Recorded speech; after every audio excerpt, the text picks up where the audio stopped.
یه لایه بافت، یه لایه نور و رنگ، یه فریکونسی سپریشن یا روتوش حرفه‌ای تو فتوشاپ.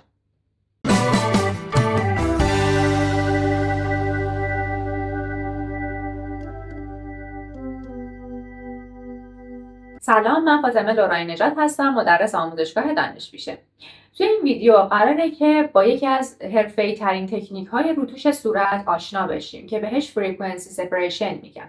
توی این تکنیک ما میایم و با استفاده از 2 لایه که یکی از اون لایه ها بافت صورت هست و لایه دیگه نور و رنگ صورت رو ما ازش استفاده میکنیم، یک روتوش حرفه‌ای برای صورت انجام میدیم. بریم با هم شروع کنیم. بعد شروع کار میایم و از لایه اصلیمون با استفاده از کنترل J 2 کپی میگیریم. ما میخوایم از فیلتر های پس استفاده بکنیم. این فیلتر میاد و جزئیات اون لایه رو زیادتر میکنه و در واقع لبه ها رو تیره تر میکنه و اون جزئیات رو بولتر میکنه، اما قسمت هایی که تضاد خاصی ندارن رو به صورت خاکستری در اختیار ما قرار میده. برای اینکه این فیلتر رو فعال بکنیم، در حالتی که لایه اولا فعال هستش وارد منوی فیلتر میشم و از دسته‌بندی آدر گزینه دوم های پس رو کلیک میکنم. دستگیره رو میارم سمت چپ تا ببینید در کمترین حالت روی عکس ما چه اتفاقی میفته. کاملا خاکستری رنگ هست، یعنی هیچ جزئیاتی در این حالت پیدا نیست و هرچند دستگیره رو به سمت راست ببرم توی قسمت پریویو و توی تصویر اصلی میبینید که لبه ها دارن واضح تر میشن و هر چقدر که ما این دستگیره رو به سمت راست ببریم جزئیات بیشتری رو نشون میده و در واقع بافت واضحتری رو برای ما به وجود میاره. من تا انتها هم دستگیره رو میبرم که شما ببینید چه اتفاقی میفته. استفاده‌ای که ما از این فیلتر میخوایم بکنیم برای این لایه‌مون این هستش که بیایم و جزئیات رو بیشتر بکنیم و بافت پوست رو واضح‌تر بکنیم.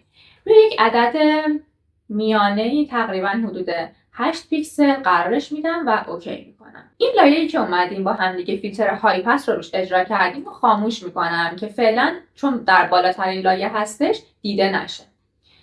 لایه دوم رو میام و با استفاده از منوی ایمیج، گروه ادجاستمنت ها و گزینه اینورت که شورتکاتیش هم کنترل آی هستش معکوس میکنم. در واقع وقتی که ما از این ادجاستمنت استفاده میکنیم عکس ما حالت نگاتیو های قدیمی رو پیدا میکنه که با استفاده از این ادجاستمنت در واقع ما میایم و جای قسمت های روشن و تاریکمون رو برعکس میکنیم. یعنی اگر من بیام این لایه رو خاموش کنم شما میبینید قسمت های تیره موها، چشم ها و این تیرگی هایی هستش که بین دندون ها هستش. اگر من لایه رو روشن کنم الان میبینید کاملا برعکسه، یعنی قسمت های تیره الان رنگ روشن سفیدی رو داره و قسمت هایی که روشن بودن تیره شدن و در واقع این رنگی که میاد جایگزین میشه فقط برعکس یا معکوس نمیشه، بلکه میاد توی چرخه رنگ از رنگی که روبروی اون رنگ قرار داره که بهش رنگ مکمل میگن استفاده میکنه و جایگزین رنگ قبلی میشه.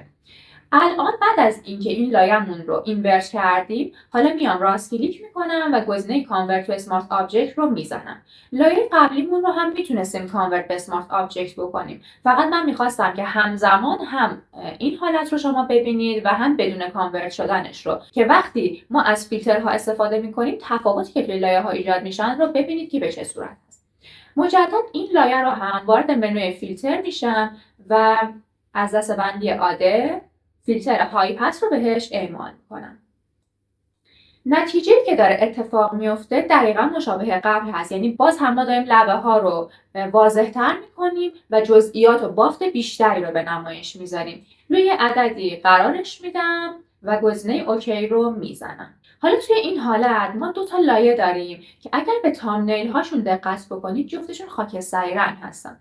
تفاوتی که ما ایجاد کردیم زمانی دیده میشه که ما بیایم بلند مود این لایه ها رو تغییر بدیم و دیگه رو حالت نرمال نباشه. لایه‌ای که اومدیم و کانورت تو اسمارت آبجکت کردیم فیلتر های پس رو ما به صورت زیر مجموعه‌اش داریم میبینیم، اما توی لایه بالا که کانورتش نکرده بودیم دیگه اون فیلتر رو ما روش نمیبینیم، یعنی دیگه قابلیت این که ما بخوایم میزان های پس رو تغییر بدیم رو نداره. کاری که الان باید بکنیم این هستش که بیایم و مد رنگی لایه هامون رو تغییر بدیم. همونجور که میدونید زمانی که ما مد رنگی یک لایه رو تغییر میدیم میاد و در واقع نور و رنگ اون لایه رو با لایه زیریش ترکیب میکنه. الان توی لایه بالا ما یه لایه خاکستری رنگی داریم که فقط جزئیات و بافت صورت رو واضح ترش کرده. من لایه دوم رو خاموش میکنم تا در واقع ما این لایه بالا رو با لایه اصلیمون ترکیبش بکنیم و میایم مد رنگیش رو تغییر میدیم. میخوایم از مد رنگی ویوید لایت استفاده بکنیم. اگر یادتون باشه توی ویدیویی که من به صورت کامل گزینه‌های بلندینگ مودها رو توضیح دادم در رابطه با ویوید لایت گفته بودیم که در واقع ترکیب کالر برن و کالر داج هستش. توی کالر برن رنگ‌های تیره رو انتخاب میکنه و در واقع رنگ‌ها سوخته میشن و تیره تر نشون داده میشن و توی کالر داج رنگ‌های روشن این اتفاق براشون میفته و زمانی که ما ویوید لایت رو استفاده میکنیم انگار ترکیب این دوتا هست، یعنی رنگ‌های روشن رو از لایه‌ای که روشن‌تر هستش انتخاب میکنه و رنگ‌های تیره رو از لایه تیره تر و این اتفاق باعث میشه که ما یک تضاد یا کنتراست خیلی خوبی توی اون تصویر داشته باشیم. الان وقتی من ویوید لایت رو انتخاب میکنم کاری که های پس برای ما انجام داده رو میتونیم به صورت واضح ببینیم که بافت پوست خیلی واضح‌تر، جزئیات پوست بیشتر و در واقع منافذ پوست بیشتر دیده میشه. اگر به قسمت چشم‌ها، مژه‌ها، ابروها دقت بکنید میبینید همه چیز خیلی با کنتراست بیشتر و وضوح بیشتری دارن دیده میشن. حالا ما همین فیلتر های پس رو به لایه‌ای که اینورت شده بود هم اعمال کردیم. اگر من مجدد بیام این لایه رو خاموش بکنم، لایه زیری رو روشن بکنم و بیام بلندینگ مود این لایه رو هم روی ویوید لایت قرار بدم، میبینید کاملا برعکس لایه بالا هست. یعنی اومده پوست رو خیلی صاف و صیقلی کرده. در عین حال بافت پوست حفظ شده. چرا این اتفاق میفته؟ کاری که های پس میکنه در واقع این هستش که بیاد جزئیات پوست رو حفظ بکنه. ما اومدیم و لایه‌مون رو اینورت کردیم، یعنی جای قسمت‌های تیره و روشنش رو برعکس کردیم. پس زمانی که ما های پس بهش اعمال کردیم در واقع به جایی که بیاد اون وضوح کارمون بیشتر بشه انگار صاف و صیقلی شده، یعنی در واقع نتیجه های پس هم معکوس شده، مثل کاری که توی لایه اصلی با اینورت کردن به وجود آوردیم. پس الان ما دو تا لایه داریم که با اعمال گزینه اینورت دو تا نتیجه کاملا برخلاف هم رو دارن. یعنی لایه یک ما کاملا صاف و صیقلی شده پوستش و لایه کپیمون میبینید که کاملا جزئیات واضح‌تر و شفافتر شده. حالا ما نمیخوایم که این در واقع لایه هامون به صورت کامل دیده بشن. یعنی الان لایه یک ما که اومده صاف و صیقلی شده ما نمیخوایم روی تمام لایه این قسمت ها دیده بشه. ما نمیخوایم موهامون به این صورت بشه، میخوایم مثل لایه اصلیمون باشه که همون لایه بک‌گراندمون هستش. یا چشم ها نمیخوایم این اتفاق براش بیفته. کاری که اینجا میکنیم این هستش که انگار قسمت های از این لایه رو میخوایم ببریم تا لایه زیریش دیده بشه. اگر ما فرض بکنیم این لایه‌مون یه مقوای کامل هست که چون روی لایه زیری قرار گرفته کل این لایه رو ما داریم میبینیم و لایه زیری رو نمیبینیم، حالا اگر بیایم یه قسمت‌های از اون مقوای لایه‌مون رو ببریم لایه زیریمون دیده میشه. کاری که میخوایم انجام بدیم در واقع بهش میگن ماسک کردن. داخل پنل لایر توی قسمت پایین ما گزینه سوم از سمت چپمون لیر ماسک هست. اگر من بیام روی این گزینه کلیک بکنم به تامنیل اگر دقت بکنید کنار تامنیل اصلی ما یک تامنیل سفید رنگی اضافه شده که ما بهش میگیم تامنیل ماسک که الان یک ماسک سفید رنگ اومده برای ما ایجاد کرده. ماسک سفید رنگ در واقع معنیش این هستش که ما کل لایه رو داریم میبینیم، یعنی یک مقوای کامل داریم. اما اگر قسمت‌های از این ماسک سفید ما سیاه رنگ باشه میشه همون قسمت‌هایی که ما بریدیمشون و لایه زیریمون داره دیده میشه. حالا چجوری میتونیم مثلا از قسمت‌ها رو ببریم و دیده نشن؟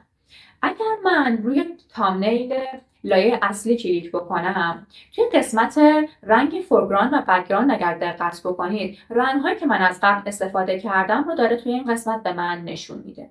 اما اگر بیایم و روی تامنیل ماسکمون کلیک بکنیم اینجا دیگه رنگ سفید و مشکی رو داره به من نشون میده. یعنی زمانی که ما تو قسمت تامنیل کلیک میکنیم فقط با رنگ سیاه و سفید سر و کار داریم. رنگ سفید برای ما مفهوم اینو داره که در واقع اون قسمت از لایه دیده بشه و رنگ سیاه این مفهوم داره که اون قسمت بریده بشه یا دیده نشه. حالا چجوری میتونیم این قسمت‌های رو سیاه کنیم؟ میایم و از ابزار براش استفاده میکنیم.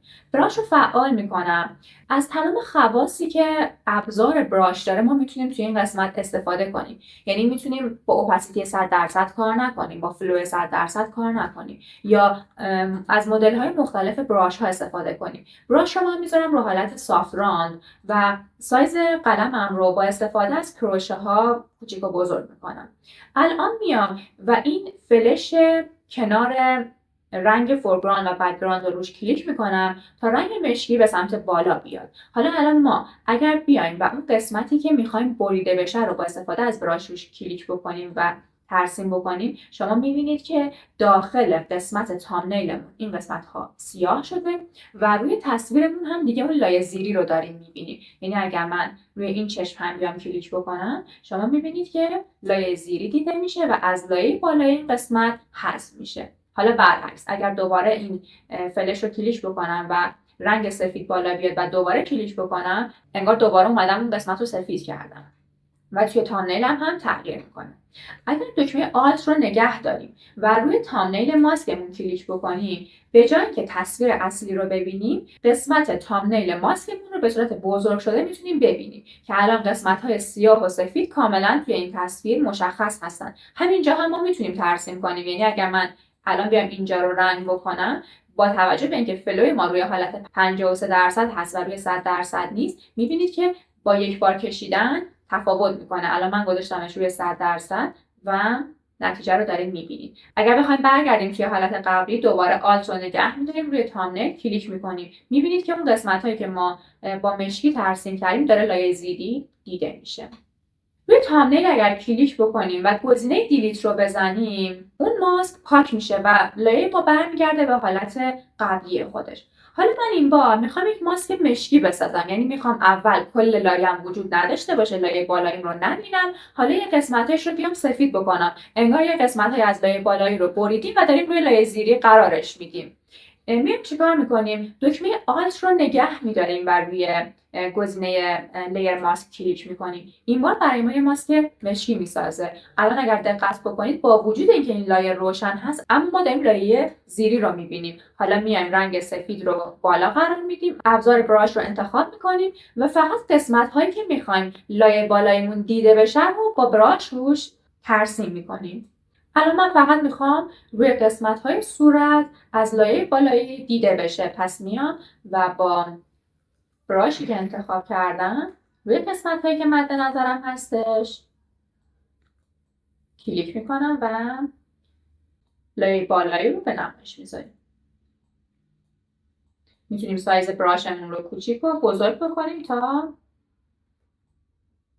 بهتر بتونیم قسمت هایی که مد نظرمون هستش رو کلیک بکنیم و ترسیم کنیم.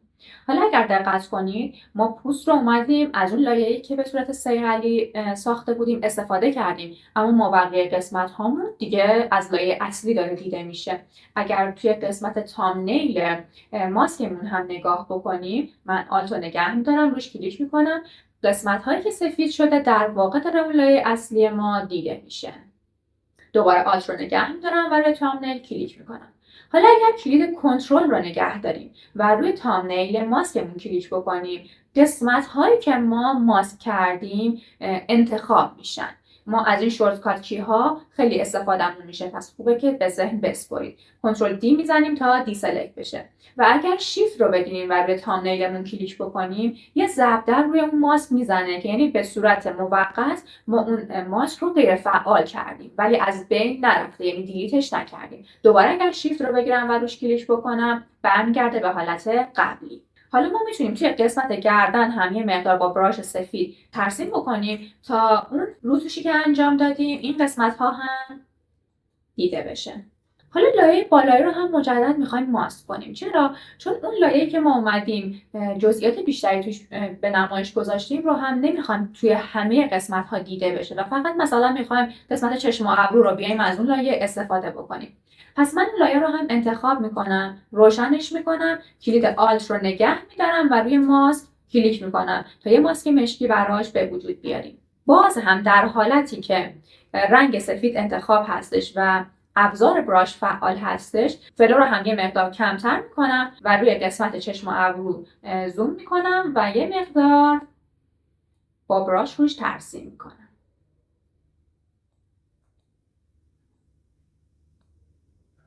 حالا اگر دکمه آس رو نگه داریم و روی تامنیل لایه‌مون کلیک کنیم، میبینید که به خاطر اینکه فلو 100% نیستش، ما با شفافیت کامل نیومدیم روی لایه‌مون ترسیم بکنیم.